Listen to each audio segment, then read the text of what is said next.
Yo, what's up mga kamoto? Bali, ngayong araw ay pag-usapan naman natin kung ano ba yung mga bagay-bagay tungkol dito sa aking Easy Ride 175 ADV, no? Bali kasi ang dami ko na rin nakitang tanong sa comment section at syempre, medyo matagal-tagal na rin naman sa akin to kahit papano. Matagal-tagal ko nang nagagamit. So, nakikita ko na yung mga performance niya, yung mga bagay tungkol sa kanya. So, nakakuha na din ako ng idea ng mga questions sa comment section. At siguro unahin ko mga kamoto yung mga ano daw yung mga ayaw at saka nagustuhan ko rito sa EDV 175 ko. So, bale, unahin ko muna yung mga nagustuhan ko para naman madami ako masabi. Charot. Bali, unahin natin yung mga gusto ko dito. Ano nga bang nagustuhan ko rito? Mga bagay na nagustuhan ko. Una, syempre mga kamoto, yung itsura niya. Number 1 yun mga kamoto. Bali, yung tindig niya. Parang, yun talaga yung ano ko yung gusto kong itsura ng motor mga kamoto. Adventure scooter na mataas, na may power, na ano, na budget meal, kaya ng budget ko. So yun mga kamoto, bali tuwing pinapark ko nga to mga kamoto, ang dami talaga nakakapansin sa kanya kung bago ba daw to ni Honda EDV. Sabi ko hindi po, ibang brand po, pero EDV din. Tapos kasi nakikita nila na 175cc yun, sabi nila malakas daw, although hindi naman ako makapag-react pag ganun sa kanila. Pero malakas talaga. May power talaga tong motor na to. So, yun. Una, syempre, balik tayo sa usapan. Mga kamoto ay yung itsura niya talaga. Pogi na talaga mga kamoto. Kahit wala ka nang i-upgrade dito mga kamoto, talagang lilingunin ka sa kalsada. Hindi pwedeng walang lilingon sa isang biyahe mo mga kamoto. So, pangalawa, syempre, yung budget mga kamoto. Sa halagang umabot lang ata ito mga kamoto yung sa akin ng 90,000. So, yun. Yung presyo, abot kaya talaga kumpara dun sa ibang motor, di ba? So, pangatlo naman, yung suspension niya. Talagang solid mga kamoto. Kasi nakatry na din ako nung ADV ng ibang brand. Mas matagtag sila kumpara dito sa Motorstar Easy Ride 175 natin. Saktong-sakto yung play nung rear suspension sa likuran mga kamoto. Sa unahan naman mga kamoto ay okay din naman, medyo matagtag nga lang, pero tolerable naman mga kamoto. So, yon. So, sunod na bagay na nagustuhan ko pa mga kamoto ay yung ilaw niya mga kamoto. Ang lakas ng ilaw nito mga kamoto. Bali sa sobrang lakas mga kamoto, may nag-comment nga sa ating content na lagi daw akong naka-high beam. Pero mga kamoto, makikita nyo naman sa video ko pag nag-high beam ako, nakikita yan sa panel, nagkakaroon ng kulay blue na indication na naka-high beam ako. So, hindi po ako laging naka-high beam. Sadyang malakas po yung headlight natin kahit naka-low beam po tayo. Malakas po talaga, lalo na pag sobrang dilim ng kalsada. Malakas po ang ilaw nitong Easy Ride 175 natin. Lalo na pag nag-high beam mga kamoto. Talagang pati mga 4 wheels na sisilaw. So, yun. Next mga kamoto, nagustuhan ko yung bracket ng GV box sa likuran. Napakabait ni Motorstar kasi nilagyan na nila ng free bracket para box na lang yung bibili natin at i-mount na lang. Sobrang sulit para sa presyo niya na may ganyan ng bracket. So, last mga kamoto, yung comfort. Talagang masarap dalhin itong Easy Ride 175.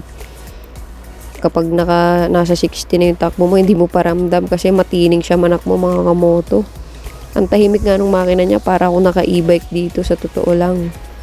Compared pag ginagamit ko yung isa kong motor, mas naririnig ko pa yung tunog ng engine nun, lower cc yun kumpara sa tunog ng engine itong Easy Ride 175 mga kamoto. So, yun mga kamoto, lipat naman tayo sa mga bagay na hindi ko nagustuhan. Syempre, may mga bagay pa rin akong hindi nagustuhan dito sa ating Easy Ride 175. Itong mga bagay na hindi ko nagustuhan mga kamoto ay sa akin lang to. Hindi ko alam kung sa inyo. Baka mamaya hindi naman big deal sa inyo yun. Pero, syempre, vlog ko to So, yun. Ito yung mga bagay na hindi ko nagustuhan. Una mga kamoto, yung busina. Hindi ko alam kung naririnig ba ako pag bumubusina ako or hindi. Kasi hindi siya malakas. Parang mahina lang siya mga kamoto So, yun. Hindi ko pa kasi napapalitan yun sa akin kasi wala naman akong time. Tapos, pangalawa, yung handlebar. Sobrang nalalambutan ako mga kamoto. Kapag sumisingit-singit ako or kaya nagpo-full stop, talagang madali siyang maliko. Parang nakaka-apekto kasi pag sobrang lambot din ng manibela. Para sa akin, ang hirap mag-balance. Para sa akin yun mga kamoto. Tapos, mga kamoto, ma-vibrate yung sa may visor niya pag ganyan nasa traffic ako. Hindi lang halata sa video pero ma-vibrate siya. Hindi ko na lang pinapansin kasi hindi naman kumakalas yung visor ko pero mararamdaman mo talaga yung vibration mga kamoto. So, ano pa nga bang hindi ko nagustuhan dito? Ayun mga kamoto, yung rear disc brake. Parang kapit pa siya mga kamoto. Sabi bago raw. Kaya ganun, gamitin ko para makayas. Pero first time ko kasi maranasan yung ganun mga kamoto na parang napipigil yung takbo dahil parang nakaipit agad yung preno sa rear. Sa unahan naman, hindi naman ganun mga kamoto. Sa likuran lang. Next mga kamoto ay yung butas doon sa may rear shock. Kapag talaga napadaan ka sa basa, talagang mapapasukan ng tubig. Ginagawa nga nung iba ay nilalagyan ng foam or ng rubber pala mga kamoto para lumiit yung butas at hindi pumasok sa loob ng ano ba yun? Ng kaha. Kasi meron dong wire na magka-connect mga kamoto, may terminal doon, pwede yung mabasa. Kaya talagang dapat takpan siya mga kamoto. Masyado kasing napalaki yung butas ng rear shock dun sa ibabaw. So yun. Huling bagay mga kamoto na hindi ko nagustuhan ay yung to be honest mga kamoto, namamatay talaga yung unit ko. Maraming beses hindi ko na mabilang mga kamoto. Napapansin ko na mamatay bigla yung engine kapag hindi ko siya napainit ng matagal, like 5 minutes. Yung mga siguro 1-2 minutes pa lang ay tumakbo na ako. Yun, natatimingan ako sa pagliko, sa humps, sa pagliko left and right, sa humps, at minsan kahit basta mag full stop ako, yun, bigla siya magsha-shutdown. No choice, buti hindi ako na-aksidente. No choice, kundi buhayin ko na lang. Pero abangan nyo mga kamoto dahil dadalhin ko to sa branch para ipatingin ko ano bang naging issue nito. So, malalaman pa natin mga kamoto. Bali, wala pa lang talagang oras mga kamoto. Medyo napapatagal din yung pag-edit ko ng mga vlogs. Kasi wala akong masyadong oras.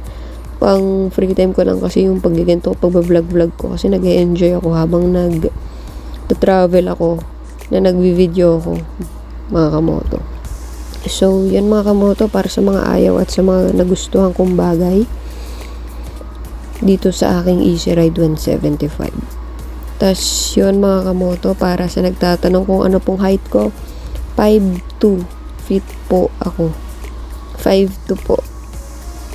So yun, nasagot ko na po yan dun sa isang nagtanong, pero may mga nagtatanong pa rin. So yun, 5'2" po ang height ko. Yes po, abot ko po. Kung nag-iisip po kayo kung abot ko po, pero naka-tiptoe. Hindi pa naman po ako nagtataob. Kaya naman po ng mga binti ko. Kailangan lang talaga. Sanay naman na po kasi ako magmotor. Kaya siguro ganun.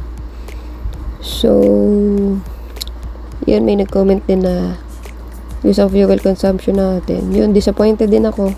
Kasi 40 kilometers ata yung nasa specs niya. Kaso yun, 28 lang talaga yung naabot ng pinakamatipid ko. So, tatanong ko din na yung sa pagpunta ko. Tingnan natin kung lahat bang nagiging issue ngayon nitong Easy Ride 175 natin ay mai-resolve ba talaga ng kasa, or kailangan nating tanggapin na yun na talaga siya. para po sa mga nag-aabang ng ating mga content about dito sa ating Easy Ride 175 ADV, dahil gusto po nilang bumili or nagiging interesado sila dun sa unit, kasi sino ba naman hindi maakit sa ganitong scooter, di ba? So para po sa akin, kahit may mga nakita akong issues, may mga bagay na hindi ako nagustuhan,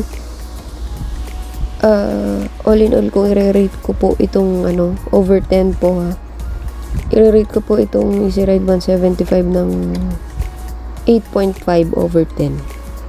Kapag napatunayan sa atin ng branch, kapag napacheck up ko to, na magiging maayos nila yung mga issues na possible naman talaga maayos, sige, pagbigyan natin yung 10 over 10. Kasi sulit na sulit talaga itong motor na to para sa akin.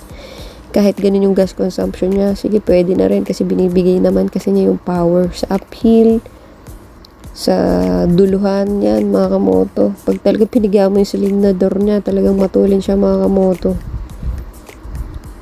So, malakas yung power, tis yung comfort andun nga, mga kamoto.